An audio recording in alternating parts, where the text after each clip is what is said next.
I stood at the altar, trembling as the ring slid onto my finger. But the man I was marrying was my sister's husband. The entire church was smiling, but inside me, everything was breaking. Before this moment, I was just Chioma, a girl with a normal life and a sister I loved more than anything. Adaeze was perfect in every way people could see. Beautiful, confident, admired by everyone. And I was always just a little sister, the one she protected, the one she called her best friend. When she married Kingsley, I cried at her wedding like it was my own heartbreak. I never imagined that one day I would be standing where she once stood, beside her husband. Back then, their life looked perfect. Laughter, success, and a home filled with peace. Even little Emma made everything feel complete, a child full of joy and energy. But perfection always hides something. Something you don't notice until it starts to break. It began with small changes. Adaeze getting tired more often, smiling less. At first we ignored it. We thought it was stress, nothing serious. But deep down, I started to feel something was wrong. One day, I saw it clearly in her eyes. She was hiding something from all of us. Soon after, Kingsley called me, and I could hear the fear in his voice before he even spoke. When I arrived, the atmosphere in the house was different. Heavy, silent, like the air had stopped breathing. They were sitting together, holding hands, and I already knew before they said a word. Then, Adaeze finally spoke, and everything in my world collapsed in one sentence. She was sick. The words didn't feel real, like my mind refused to accept them. I wanted to believe she would be fine.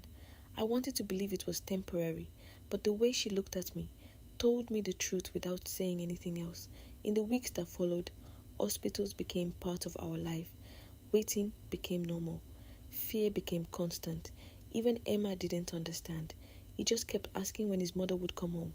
And every time he asked, I felt like I was breaking a little more inside. Adaeze tried to stay strong, even when her strength was disappearing. She still thought about Emma more than herself. That was always who she was. One night, she called me into her room, and I knew that moment would change everything. She asked me to promise something, to always stay close to Emma, no matter what happens. I told her not to talk like that.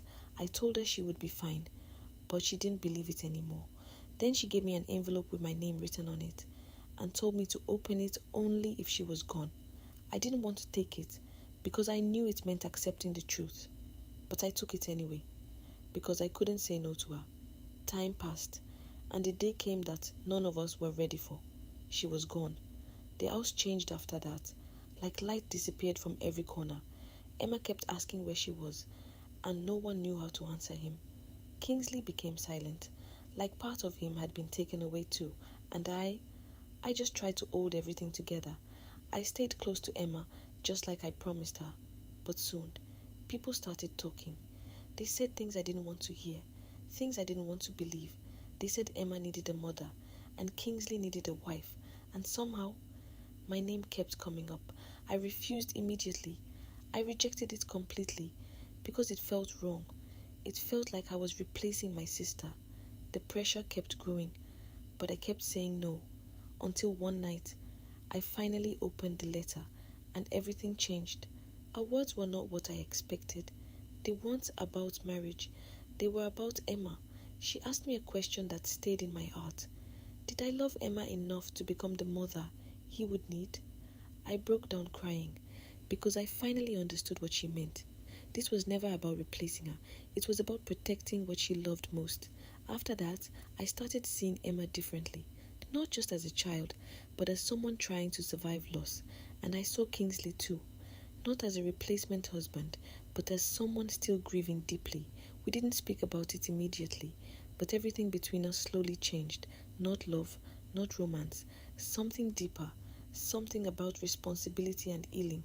We started talking more honestly about pain, about the future, about Emma, until one day, we made a decision together, not to replace anyone, but to build a home for Emma. The wedding was quiet, nothing like the first one. There was no celebration in my heart, only understanding, because I wasn't becoming my sister. I was keeping a promise alive. Years passed, and Emma grew into a strong young man, and every time he smiled, I felt like Adaeze was still with us in some way. One evening, as we sat together watching the sunset, Emma looked at us and smiled. He said he believed his mother would be proud of us. And in that moment, I finally understood peace. I never became Adaeze. No one ever could. But I became the promise she trusted me with. And sometimes, love doesn't end with loss. Sometimes, it continues through it. Comments, like this video, and subscribe for more powerful African